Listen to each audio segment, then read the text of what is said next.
Welcome everyone. We're joined today by Arda Nazerian Haratunian, a strategic communications advisor who also teaches at the undergraduate and graduate level. Arda is also a board member of the AGBU and a founding board member of TAP, the Armenia Project. Arda, thank you very much for joining us. Thank you for having me here.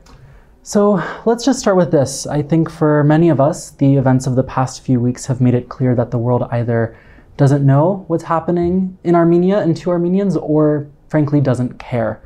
Taking that as a starting point, where do we go from here? How do we fill that information gap and frankly that empathy gap? So I actually think more of the world knows now than they did 2 or 3 weeks ago, which is frustrating to many of us. Unfortunately, they know for the wrong reasons, but as an eternal optimist, I say we have to harness the fact that they are paying attention to turn it into the right reasons. There is empathy, again, for the wrong reasons. And it's not funny at all, but you know, somebody said to me, well, why is everyone paying attention now? And I say, because ethnic cleansing does that to people. The problem is, the challenge is, the attention span of the world is very short. And when another crisis comes along, and it will, there will be, again, lack of attention paid to this one. So we really have to build on what we have right now.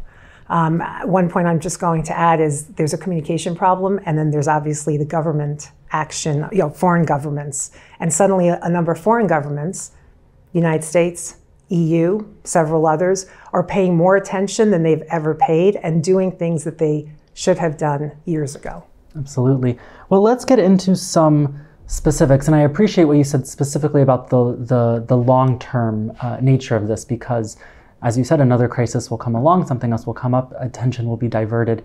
How, in your view, can we keep the attention here in the longer term? And I'm talking about substantial attention, not just kind of fleeting or surface level attention. Steady flow of timely, accurate, and relevant information. Keep the lines of communication open. Professionally speaking, one of the things I think many people don't understand, and I'm not just talking about Armenians, is that you build relationships with journalists and influencers, think tanks, government people. You build relationships with them when there isn't a crisis. And so when the crisis stops, you don't stop. And so there's, you know, I always say we have the truth on our side. We don't have tens of millions of dollars being invested into PR firms and lobbying firms and whatever. And maybe we should at some point, but that's not the answer. The answer is having the relationships to keep that flow of information going. And you have to make sure that your information, our information, even when the attention isn't on us, is relevant to the journalists. So a long time ago, a journalist who now runs CNBC, he said to my graduate class, he said, don't tell me your story. Tell me how your story fits into my story. And that's a fundamental premise of media relations, which is a lot of people just talk and whine and complain. And the reality is that it's harder to be a journalist now because there are less resources going to traditional journalism. So it's that challenge of keeping those lines of communication open with accurate and relevant information. And then when the story hits or the story gets a little heated up, you have that line open. Well, I'm glad that you brought up the decline, let's say, of traditional journalism, because I wanted to ask you about influencers, social media, and what in your view should be done there. So, of course, having those relations and having timely and accurate coverage in the traditional media is very important, but that's not the full story anymore. What do you have to say about that? So, social media is a problem. It's a problem on many levels. I know it's been a plus for families keeping in touch with each other and more flow of information. It is the leading cause of mental health crisis. I know in the United States, I am certain other places as well, among young adults and teenagers. Accuracy of that information, over-information, the entire concept of misinformation and disinformation. I think it also raises the issue of media literacy, because now everything on our phones is technically seen as information and journalism. So there are millions of citizen journalists now who aren't qualified to be. So what happens is, if we as consumers don't use media literacy, who's writing it? What do they represent? What's their angle? Is it accurate? If we don't have that media literacy and that filter and that critical thinking, then we end up acting on wrong information, some of it unintended, much of it intended, especially by our enemies who are spending the millions of dollars. So social media in that sense does become a bit of a problem. And I think that we just have to make people more aware of that so that they actually verify what they're posting, what they're sharing, because otherwise we become part of the problem as well. Well, to your point about misinformation and disinformation, I also wanted to ask you about a role for the Armenian government in all of this. Do you think the government should be playing a role? Do you think there should be some sort of national messaging strategy? Is it an Armenia message, an Armenian message? How do you respond? That's a very loaded question. And I'm going to start by saying where I'm from, New York City, we have issues of messaging by our governments at the local, state, and federal level. So that happens everywhere. Should any entity have a messaging strategy? Absolutely. So I'm not making any comments specific to this government. The short answer is we don't have a clear message.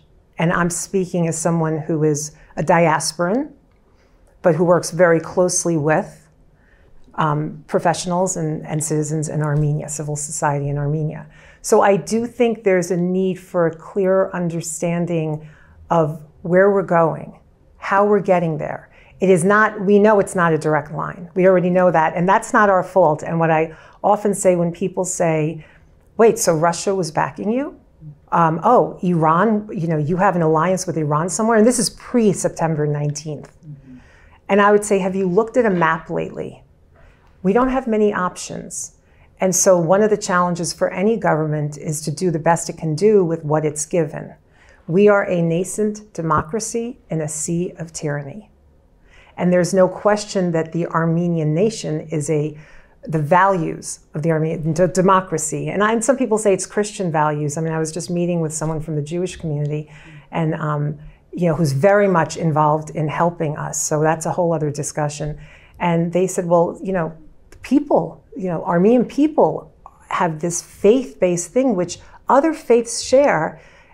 Our Christian values, do good, do unto others as you do to yourself. Those kinds of things are what drive us. And politically, we are democratic in a small d kind of a way, if that makes sense. So for that, we used to have something called the Fourth Estate in America. You cannot have a democracy without a functioning media. And you cannot have democracy without the people understanding why the government is doing what it's doing. So that's going back to my political science roots. So all of it is connected, and that's one of the things we say, which is every piece of this is connected, and we have to have an understanding and an empathy for how things can and should happen.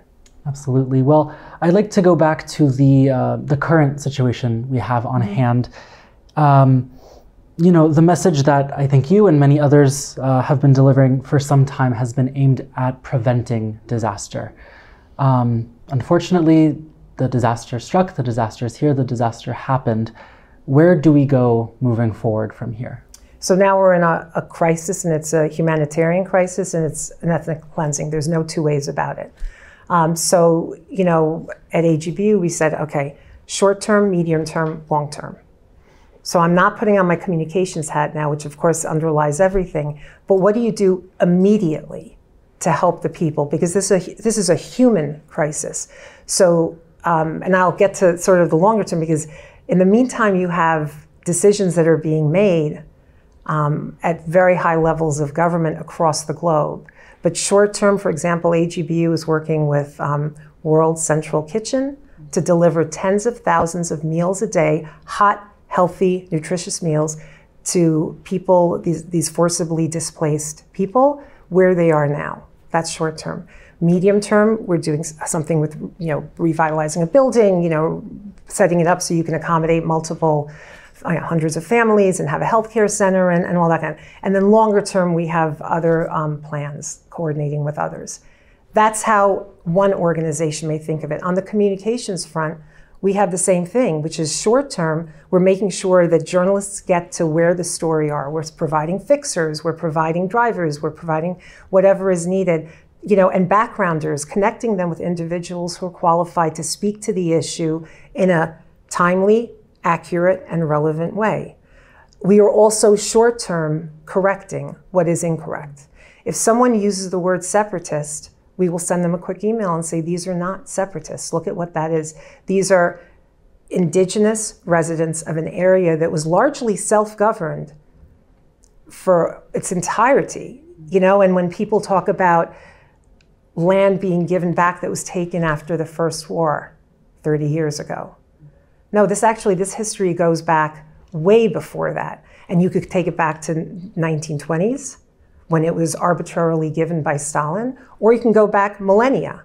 So in our case, we simplify a very complex issue. So you asked, what can we do? The crisis has hit. You could just make sure that first you're responding to needs, if that's what the organization does.